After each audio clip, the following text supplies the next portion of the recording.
and Pan Dulce. How's that? Coffee and Pan Dulce.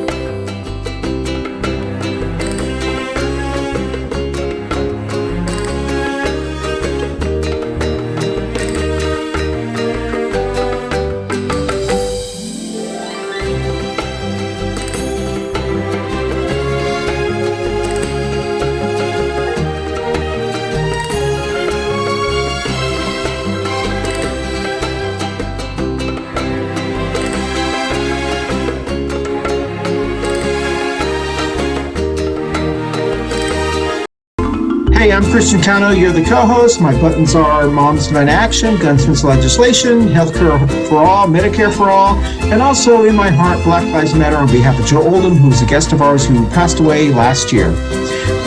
That's it.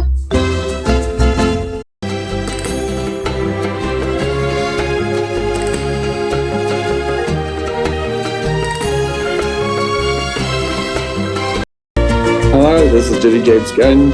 I am a community advocate here in Charlotte, North Carolina for LGBT women's rights with the National Organization for Women, gun sense laws with Moms Demand Action, and anything that extends equity to all. Thank you.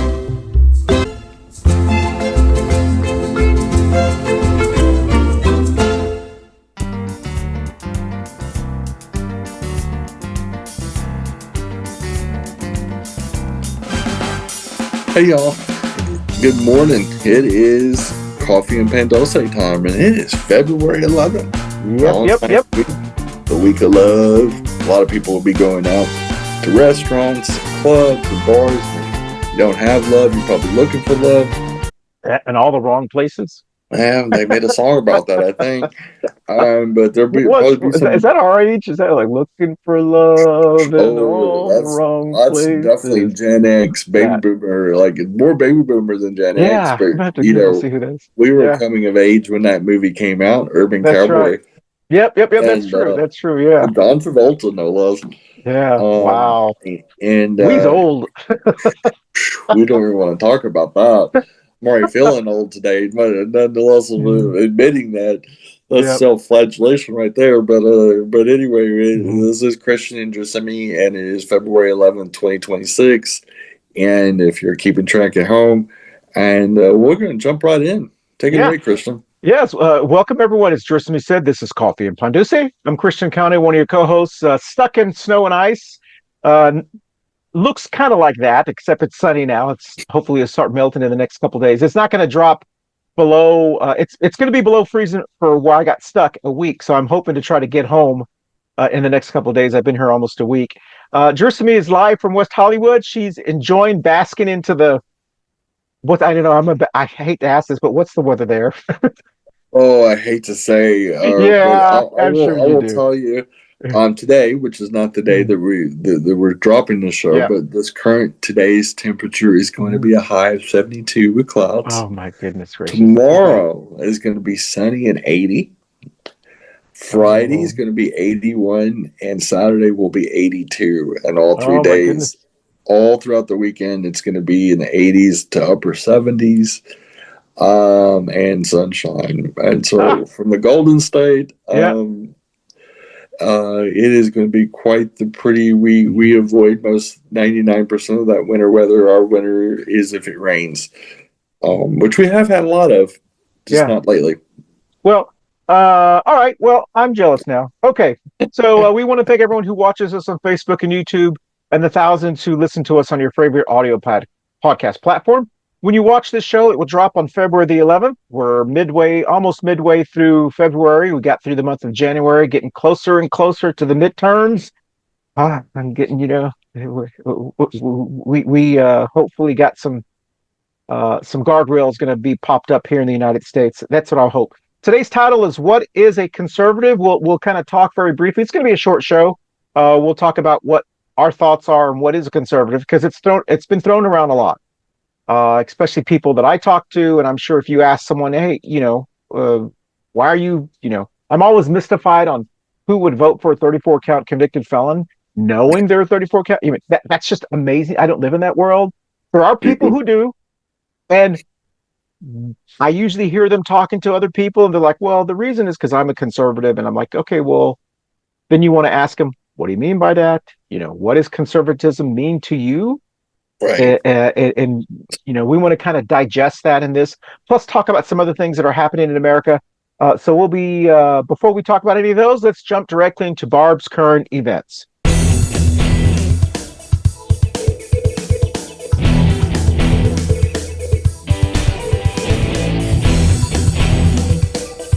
And this is Barb's current events.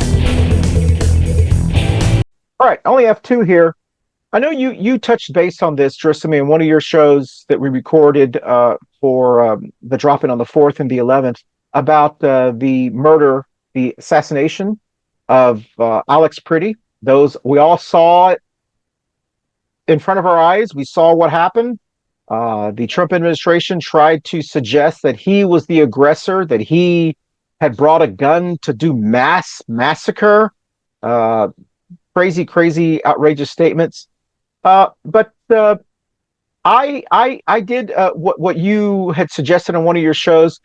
The people that I know who are very strong Second Amendment people, I went to their Facebook pages. I went to see, where are they? I mean, I've been wanting to know where they have been over the last couple of years. We got to have our guns to fight tyranny. Well, tyranny is in front of your eyes. And I haven't seen them out there. It's been young people, black and brown people, trying to stand up to the Trump regime. Older people out there, at No Kings rallies. I haven't seen a lot of Second Amendment people. And so I thought when this murder happened, there'd be a lot of them uprising. We saw a little blurb statement from the NRA. And then there's one person that has actually been on our show. I don't know if he's been on our show, but he is a friend of one of our former hosts.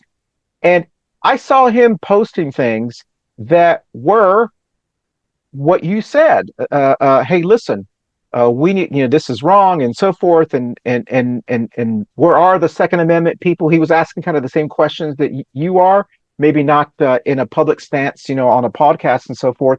So I've seen maybe one out of like 10, and we got to ask ourselves, where are they? And so that's the first Barb's current events. Basically, the question is, where are the Second Amendment people? The second Barb's current events is there are lawsuits being filed now, and the state of California is trying to pass some legislation, I believe, and you probably would know more about this. So trying to pass legislation to make it easier to sue federal officials, specifically ICE and border agents, if they violate your civil rights. States are trying to put those in place because we need to hold them accountable. That's one of the things. So we're just going to go with two. What are your thoughts on both of those topics? Well, I mean, the being able to hold public officials accountable, that should have always been the rule of law. Like especially law enforcement or immigration, stuff like that. But there should be federal laws, there should be local laws and state laws that again, our system is designed, democracies are designed with checks and balances, and there should be a check mark, against any organization that is working with local law enforcement officials. If they're truly working in concert with local officials and state officials, they also should be accountable, because when they come into the communities as an uninvited guest, they need to have permission. The way we have our government set up is that the federal, like the military, is not supposed to come into the state without the express consent of the governor, for example. That's why, in certain emergencies, like Bush was criticized by a lot of people when Katrina hit New Orleans, but it took a while for the state of Louisiana to request the National Guards and activation. There's certain things that have to be done before you're supposed to be able to just roll troops into somewhere. There's very specific things. when protocols are broken or there's harm done, there should be consequences, civil suits, and or criminal prosecutions, investigations. When the law is broke, the law is broke. If these federal agents are coming in and shooting or killing citizens or taking people away and killing them at other facilities, there should be remedies for this to keep it from happening, because otherwise it gets out of control like it is now.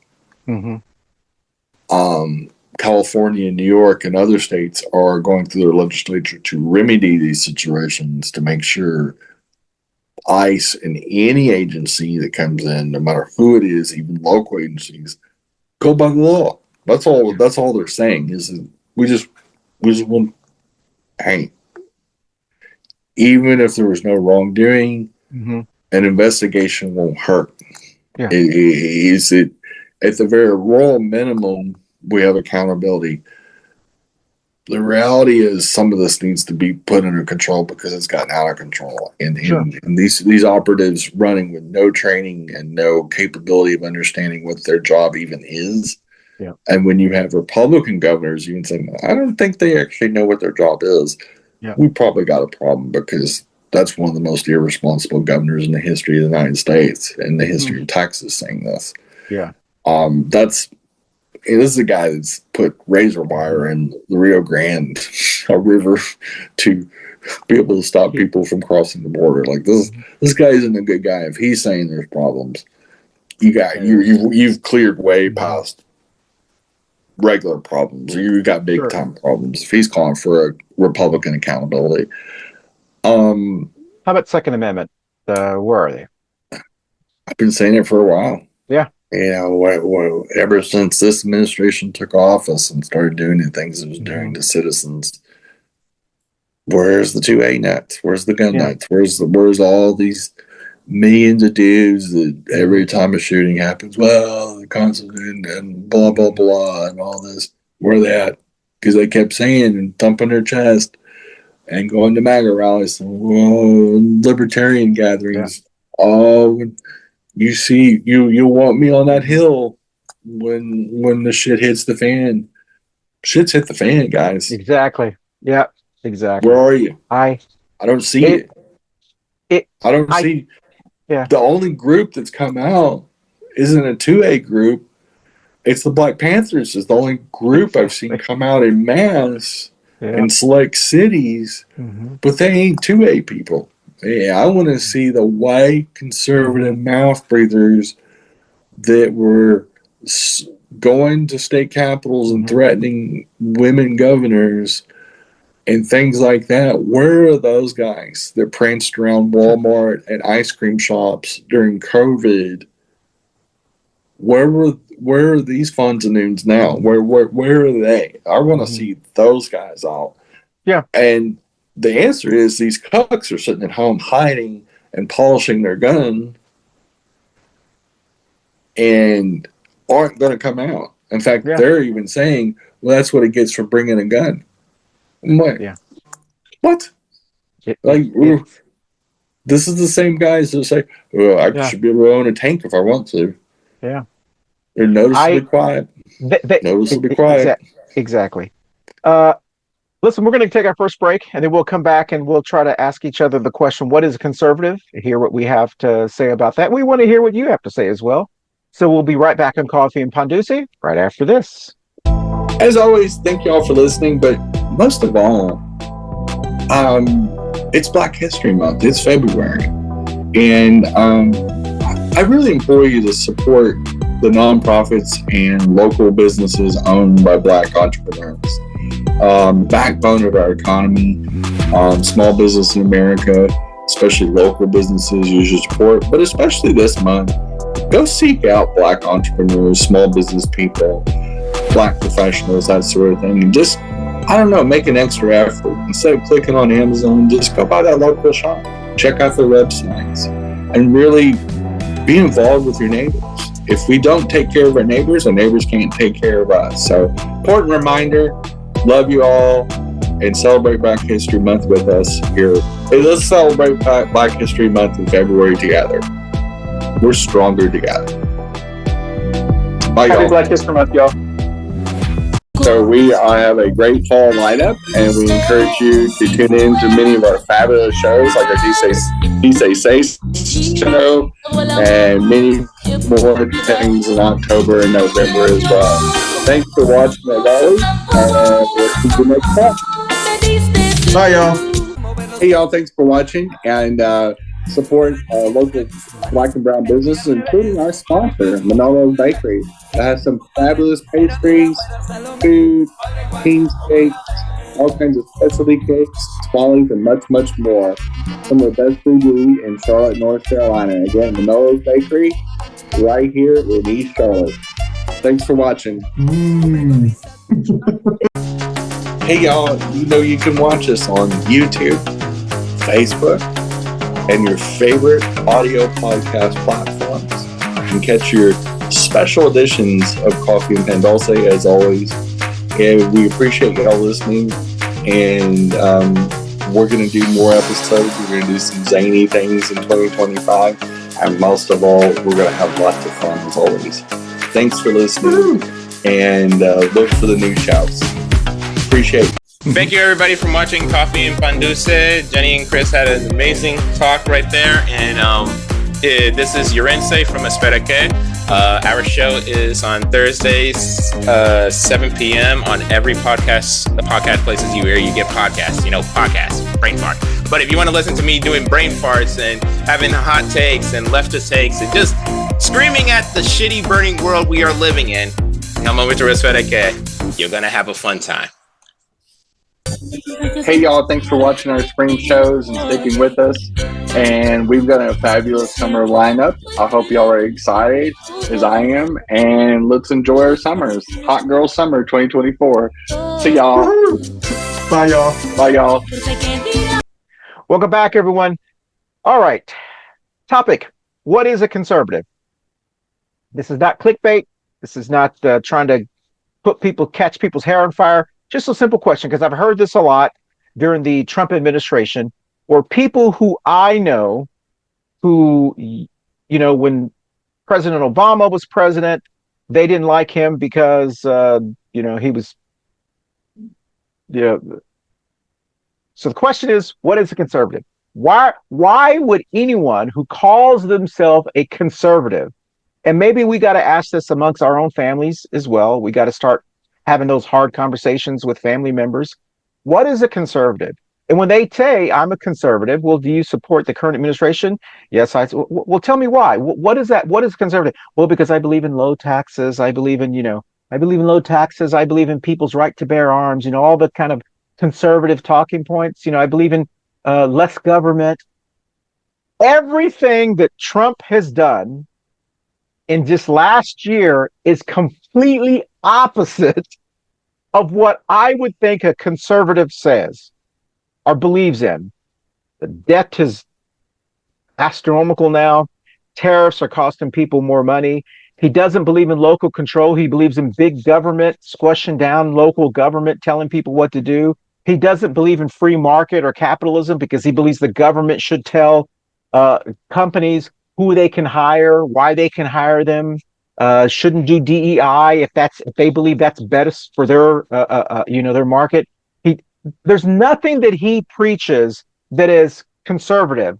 So when someone says, "Well, I'm a conservative and I'm a 2A person," Trump is saying you shouldn't bring a gun to if you have a gun and you go to a protest, or if you go to something that he doesn't like, you're going to be killed.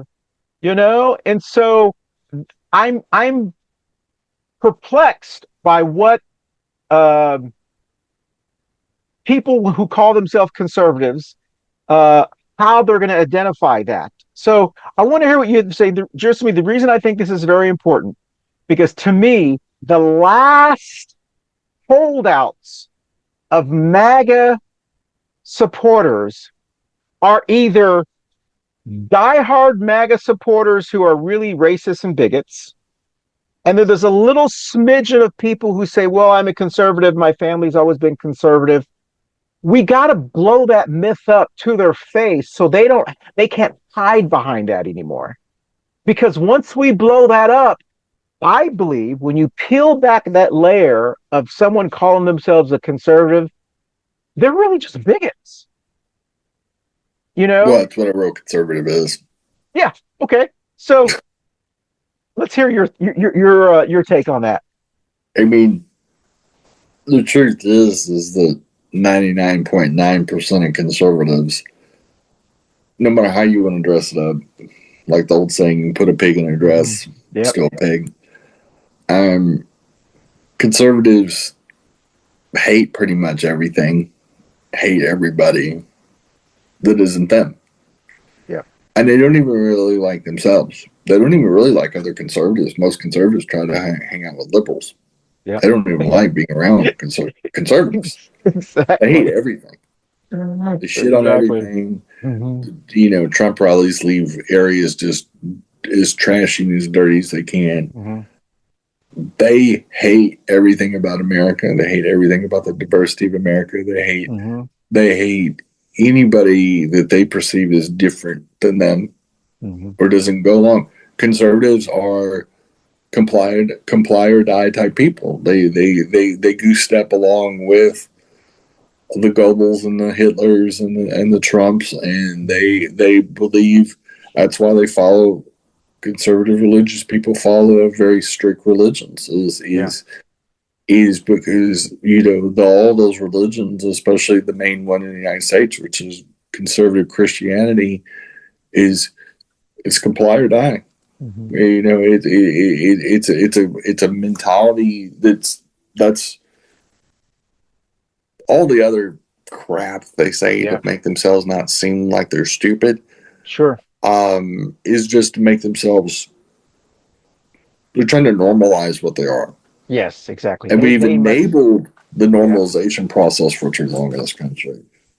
Conservatives, by their behaviors, of proving what they are. And this has been going on for a long time. Yeah. This country's enabled and looked the other way in these kind of behaviors.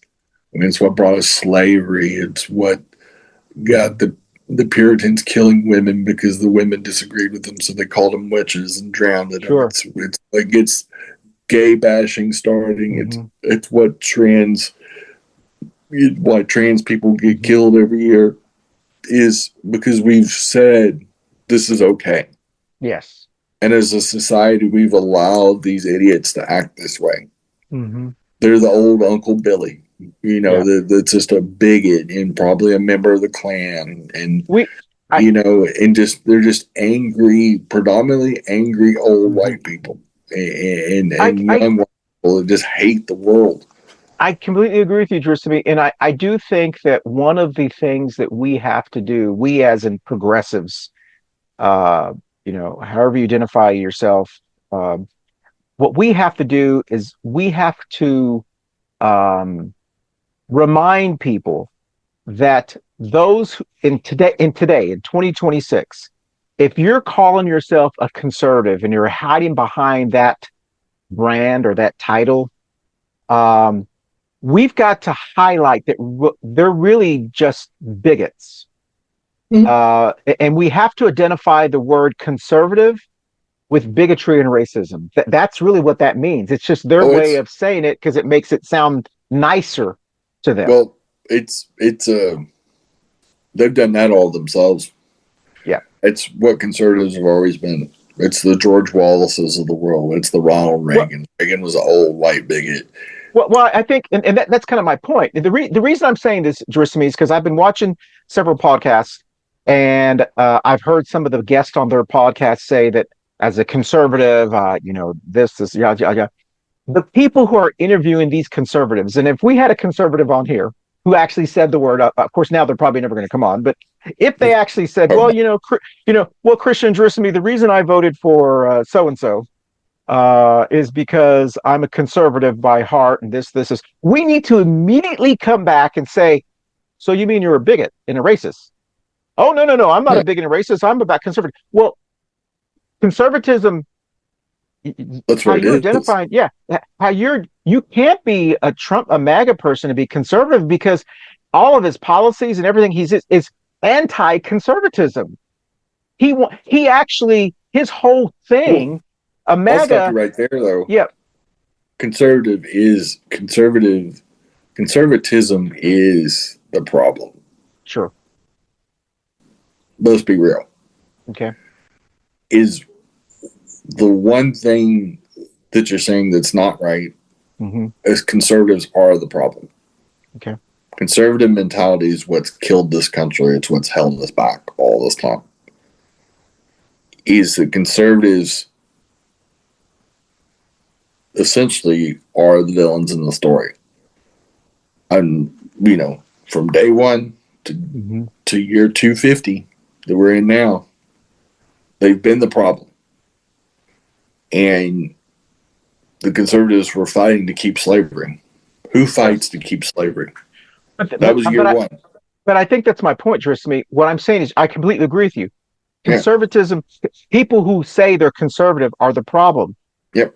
But we have to identify the word conservatism with racist and bigotry. That's really what it means. It doesn't mean like when people say conservatism, we've allowed them to define the word conservatism as it relates to like fiscalness. Yeah. Progressives are more, the progressives I know, like you and other people that I know that are more progressive and Democrat, they're more fiscally responsible people. Well, people are getting mislabeling stuff. So being fiscally responsible when it comes to the financials of the federal government is more common sense. It has nothing to do with conservative values. Conservative values have nothing to do with that. Yes. But they've like kidnapped that term. Stuff like that. Just like gender care, gender affirming care. We've allowed them to mislabel it and be hypocritical about it. We've allowed them to mislabel so many things like they've done, and they've lied about what they're doing.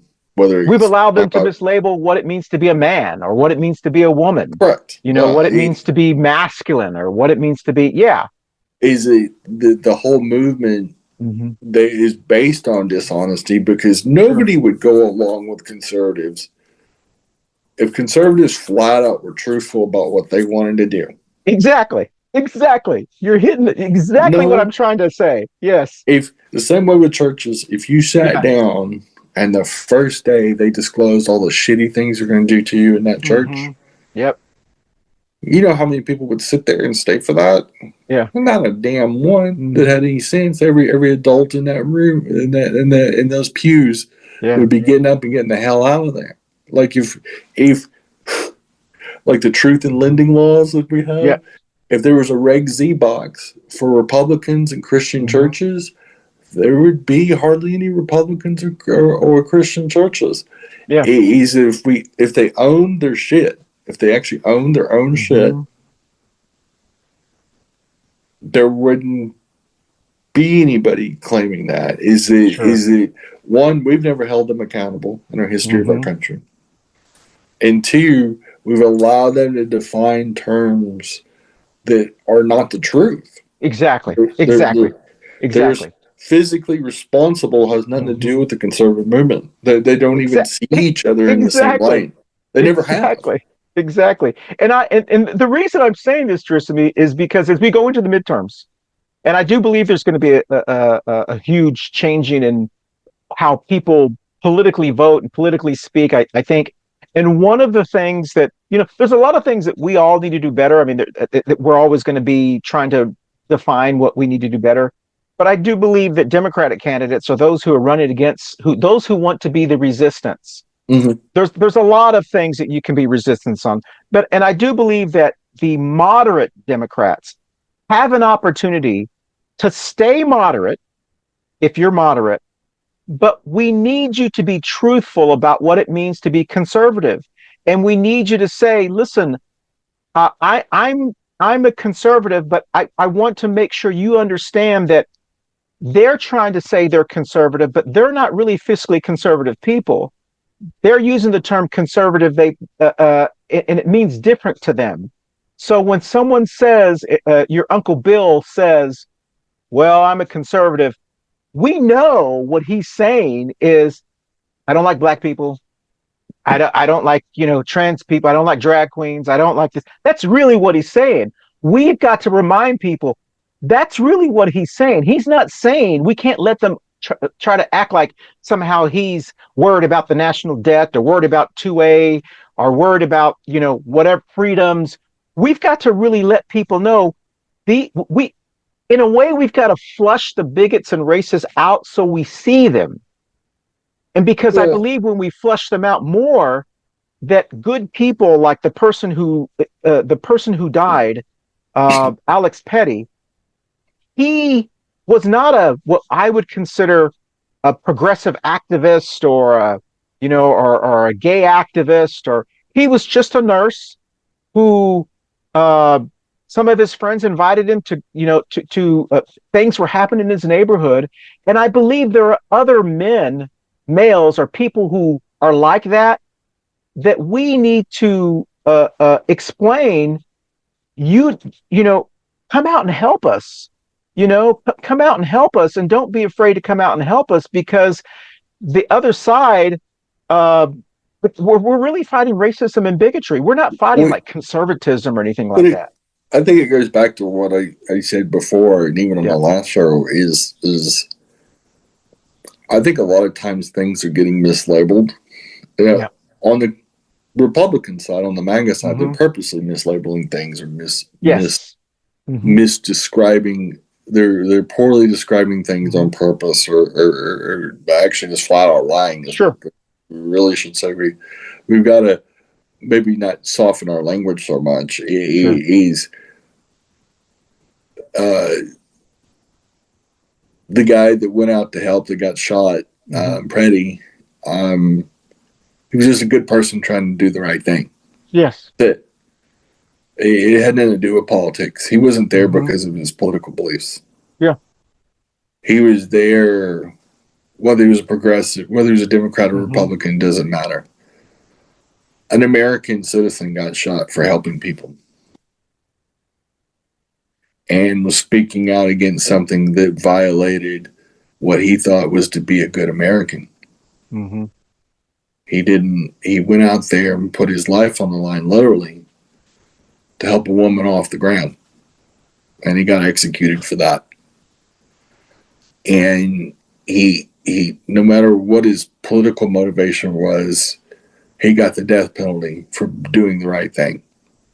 And you have people in this country saying that's okay. The moment they say that, you go, okay, full stop.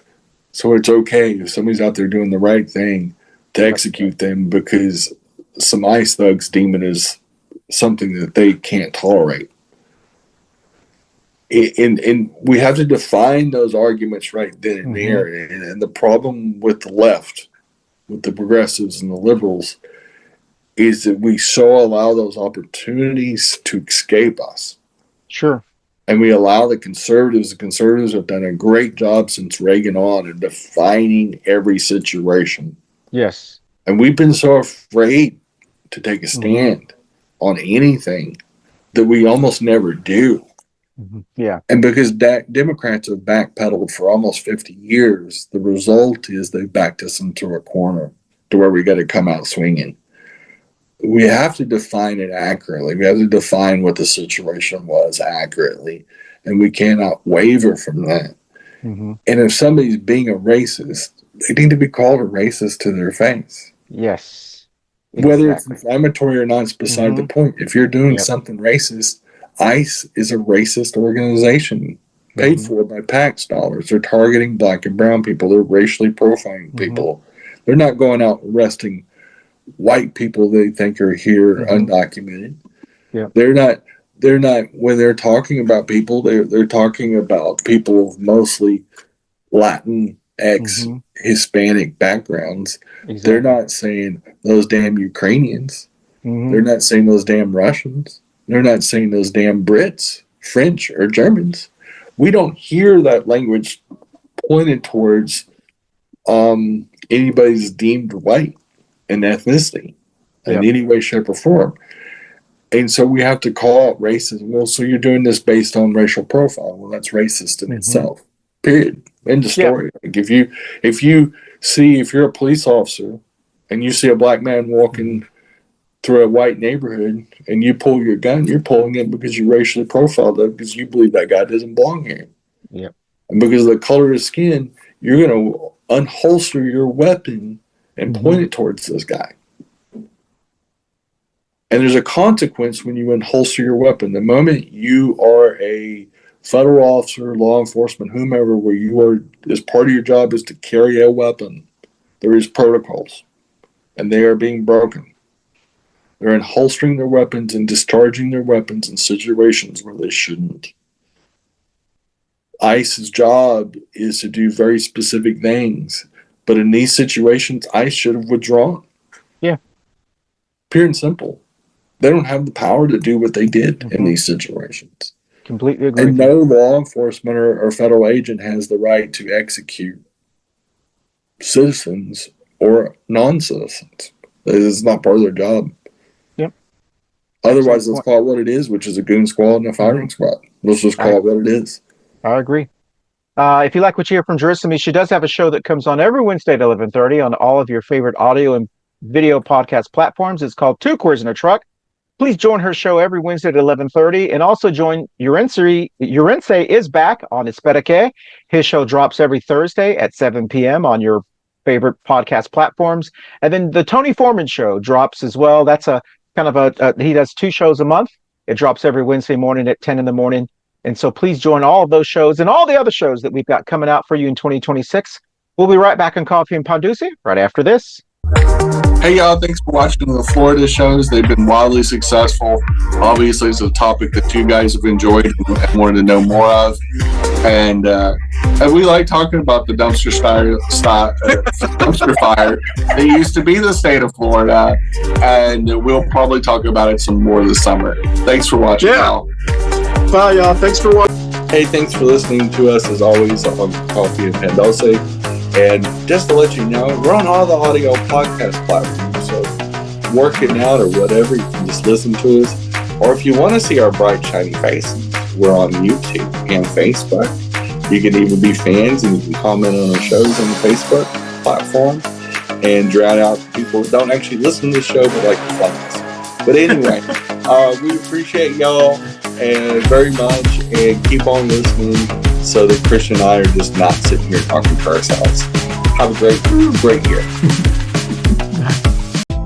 Hi everybody, this is Urense from the Espereke show over here. All I'm here is doing a little quick PSA. Use this summer to do volunteer work. Go to your nearest YMCA, go to your nearest homeless shelter, go to whatever community services or programs that you can help out and volunteer. Because right now, we have a bunch of fascist pieces of shit trying to rip apart our country and rip apart the people, our communities by spreading hate and bigotry. The best way to combat it is 1, working in your community and standing strong to show that you are strong and you're here to help out others. 2, combat misinformation. If you hear bullshit, first research and make sure if it's true or not. If it is not true, call it out. If it is true, get the facts. Be knowledgeable of it because it might come out later. So always stand against that. And 3, fuck fascists. Stand against them. Make them feel uncomfortable. There is too many people out there feeling like they can say the hard R or say slurs or be violent.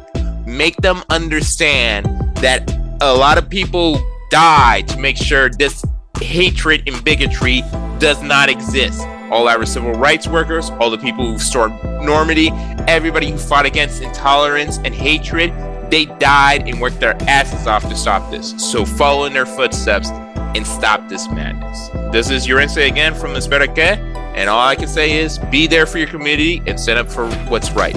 Fuck fascism and have a wonderful day.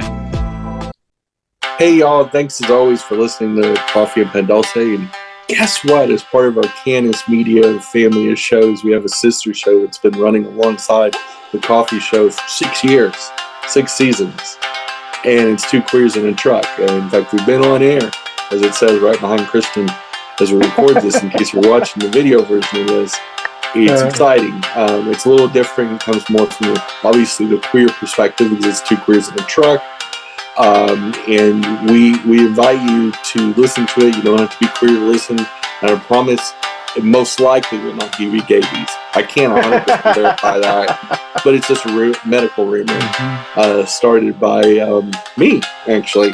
But anyway, come out and check us out on our sister show, Two Queers in a Truck, and all the exciting 2025 news shows on the Cannis Media family. As always, thanks for listening, and we'll see you next week. Bye, y'all. Bye, y'all. Up next is Two Queers in a Truck with Jenny and Christian. And hope you guys tune in. We'll see you in about 15 to 20 minutes. Thank you. Bye. Welcome back, everyone. Don't forget to join Gersemi Show and all of the shows that we have. We thank you for supporting us. I'm getting used to saying like, share, subscribe. We just never done that. So, I gotta get into that. Practice. Yeah. Please like us, share us, subscribe when you have an opportunity. And please, thank you for following us and sharing our content with your family, friends, and neighbors. So, the conversation was, what is a conservative? I just want to add real quickly that I think that and hear what you have to say about this, Gersemi. Most Americans, or most people who come to the United States of America, after the first generation you are here, you automatically become what I would consider, to me, the definition of conservatism is you want to conserve a way of life that you're used to. So if you were brought up a certain way, your natural instinct is you want to, and people say things, oh, remember back in the day, that's to me, that's what conservatism means. The problem is conservatives who don't have the ability to pivot because things change. Your neighborhoods change. When you don't have that ability to pivot, that's when, to me, that conservative mindset becomes dangerous, because then you start inheriting bigotry and not liking people who don't look like you and so forth. Well, and so my only response to that is, sure, I think the language, words mean things. Sure. Conservatives are not conservators, and they're not Sure. conservationists. Yep. They actually mean three different things.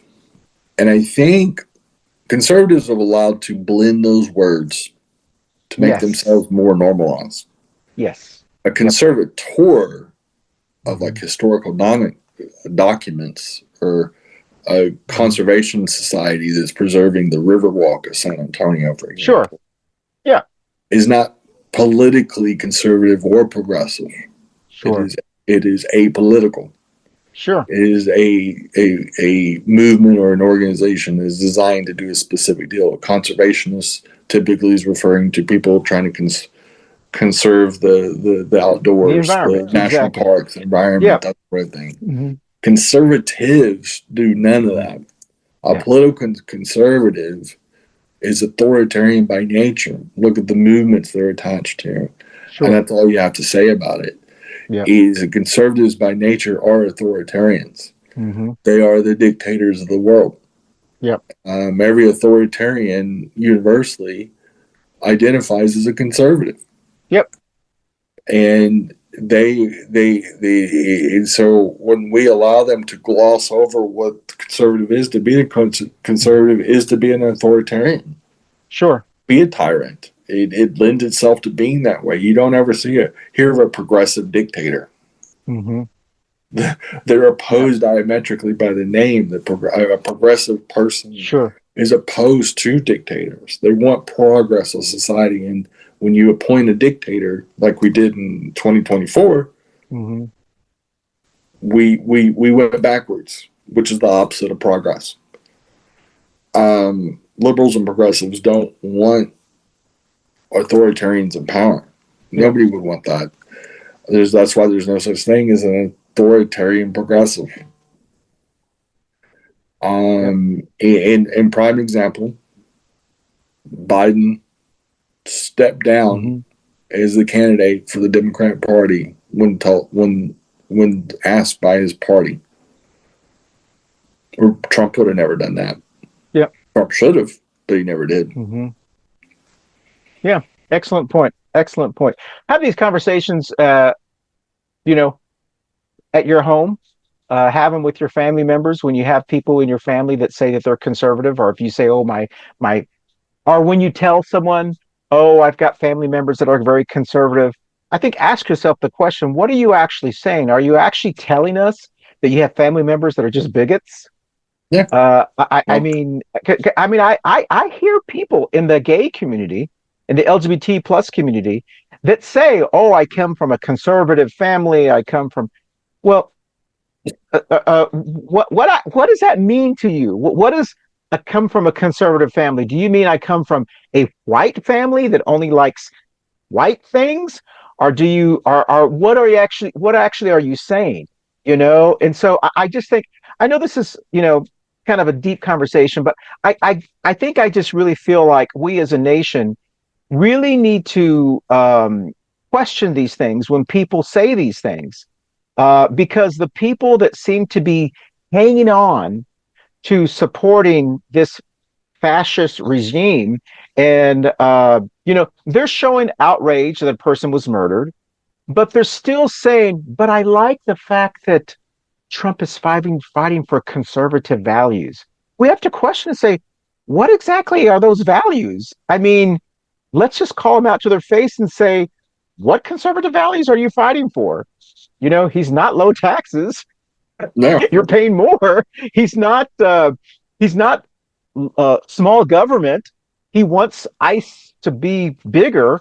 And so anyway, there's a lot of things that we can talk about in 2026. And I know this little part is so minuscule and minute to what's going to actually pull people out to vote in 2026.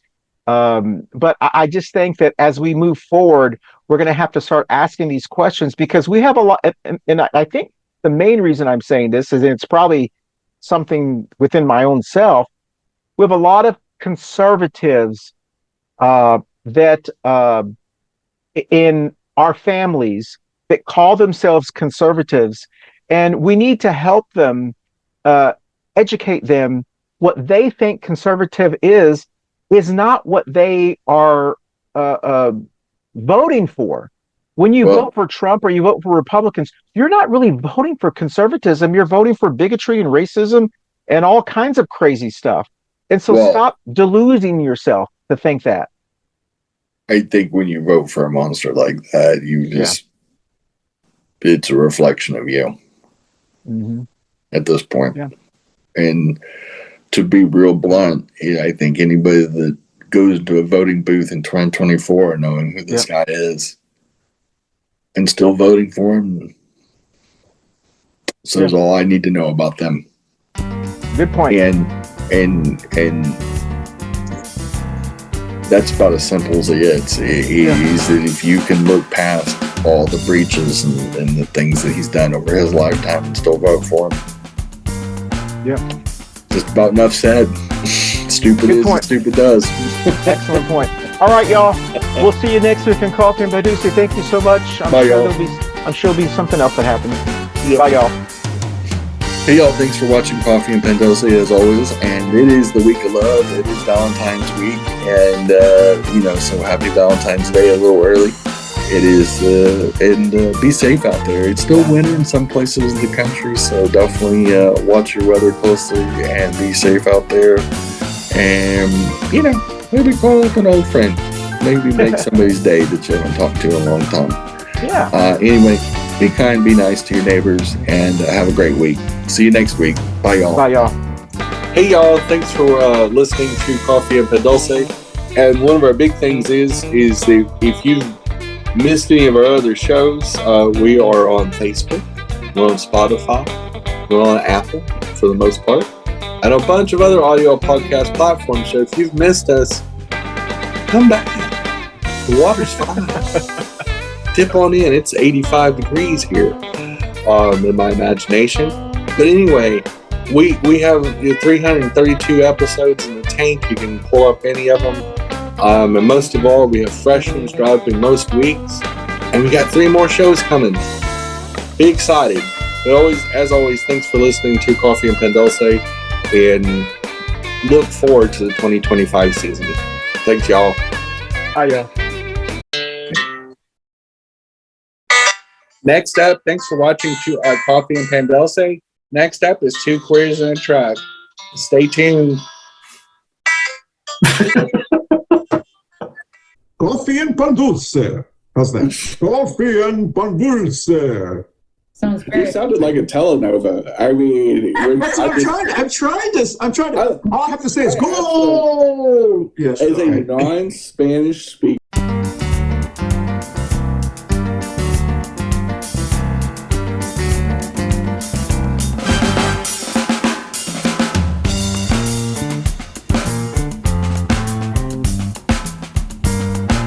And this is the Jenny Award.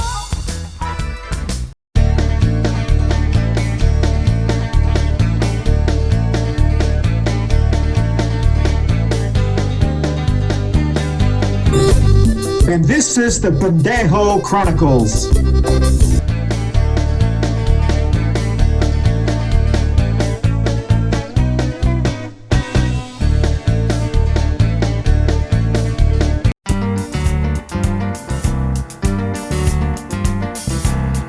Coffee and Pan Dulce. How's that? Coffee and Pan Dulce.